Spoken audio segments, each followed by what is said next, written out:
पाहता Sillod express news. चला तर पाहूया महाराष्ट्रातील 3 मोठ्या बातम्या। अंबई, मालपूर आणि बुलढाणा। अंबई जिल्हा परिषद गटात मतदानादरम्यान बोगस मतदानाच्या संशयावरून 2 राजकीय गटांच्या कार्यकर्त्यांमध्ये तणाव निर्माण झाला।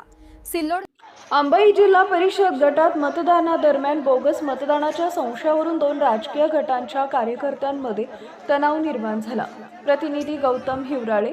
सिल्लोड तालुक्यातील अंबई येथे या वादातून मतदान केंद्रावर काही काळ गोंधळाची परिस्थिती निर्माण झाली होती। मात्र घटनास्थळी तैनात असलेल्या पोलिसांनी तात्काळ हस्तक्षेप करत दोन्ही गटांना पांगवलं, त्यामुळे मोठा अनर्थ टळला। पोलिसांच्या सतर्कतेमुळे परिस्थिती नियंत्रणात आली आणि काही वेळानं मतदान प्रक्रिया पुन्हा सुरळीत सुरू झाली। या हाय व्होल्टेज वातावरणानंतरही अंबई गटात 61.44% मतदान नोंदवण्यात आलं आहे।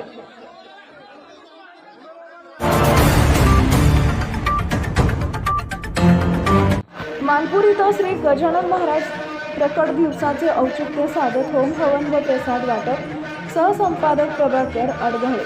शिंदखेडा तालुक्यातील मालपूर इथं आज पहाटे गजानन महाराज यांचे प्रकट दिनाचं महत्त्व जाणून पहाटे होम हवन दरबारगडाचे राजे महावीर सिंह रावल यांच्या हस्ते करून आरती करण्यात आली। महाप्रसाद महावीर सिंह रावल व डॉक्टर पुरुषोत्तम भावसार यांनी प्रसादाचे दाते म्हणून गजानन महाराज प्रतिष्ठान यांनी सहकार्य केले, अशी माहिती आमचे प्रतिनिधींशी बोलताना रवींद्र रावल यांनी दिली आहे। प्रकट दिनाचे चित्रीकरण केले MDTV न्यूजचे मालपूर प्रतिनिधी प्रभाकर धनगर यांनी।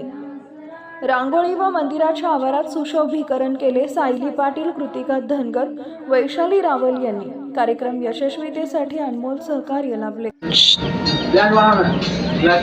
आज आमच्या या मालपूर पावन पुण्यभूमीमध्ये गजानन महाराज प्रकट दिवसाचे औचित्य साधत आज आमचे दरबारगडाचे राजे महावीर सिंहजी रावल यांच्या शुभ हस्ते गजानन महाराज प्रकट दिवस यांच्या प्राणप्रतिष्ठेला महाआरती आणि ओम हवन करून या ठिकाणी गजानन महाराज प्रतिष्ठानच्या वतीने आज भंडाराचा कार्यक्रम देखील छोट्या खाणी करण्यात आला। न्यूजसाठी प्रभाकर धनगर, धुळे। ओके। नमस्कार, आपण पाहत आहात सिल्लोड एक्सप्रेस न्यूज महाराष्ट्र। आमच्या सोबत जोडलेले राहण्यासाठी चॅनलला सबस्क्राइब करा, लाईक आणि शेअर करा।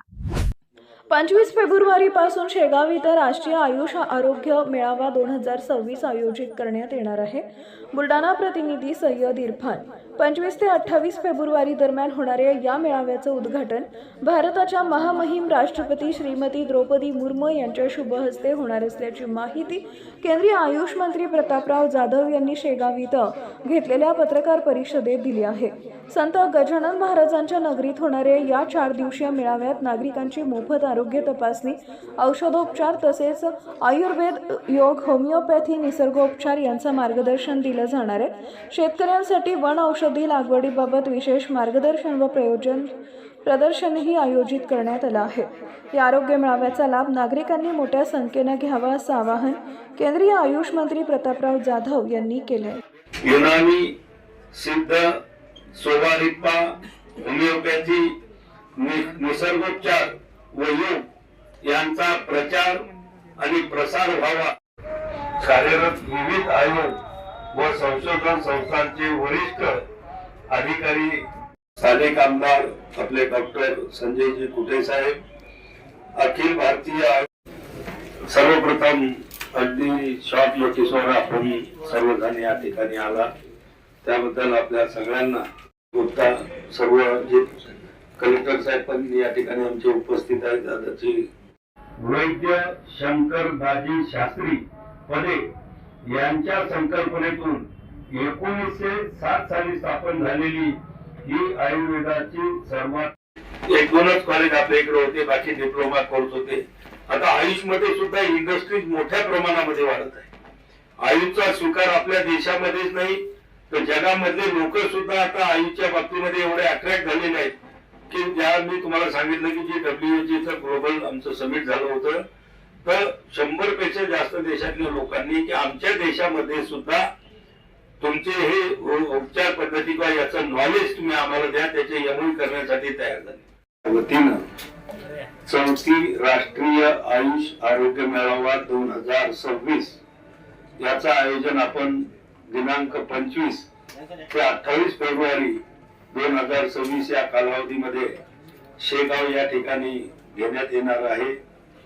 या आरोग्य मेळाव्याचं जे उद्घाटन आहे ते आपल्या भारताच्या महामहिम राष्ट्रपती आदरणीय श्रीमती द्रौपदी मुर्मूजी यांच्या शुभ हस्ते होणार आहे.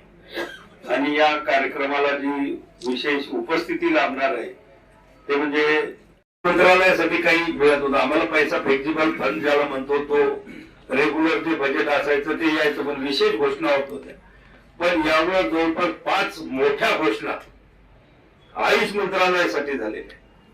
त्याच्यामध्ये जे आमच्या मोदी साहेबांनी मागच्या लाल किल्ल्यावरच्या भाषणातून सांगितलं होतं की देशामध्ये 10 ठिकाणी आया म्हणजे राष्ट्रीय आयुर्वेदिक संस्थान सारखे हे आम्ही उघडू आणि त्याची या बजेटमध्ये 3 आयांना ऑर्डिनरी इन्स्टिट्यूटची घोषणा आपल्या मंत्री महोदयांनी निर्मलाजींनी बजेटमध्ये केली. त्याच्यानंतर आयुष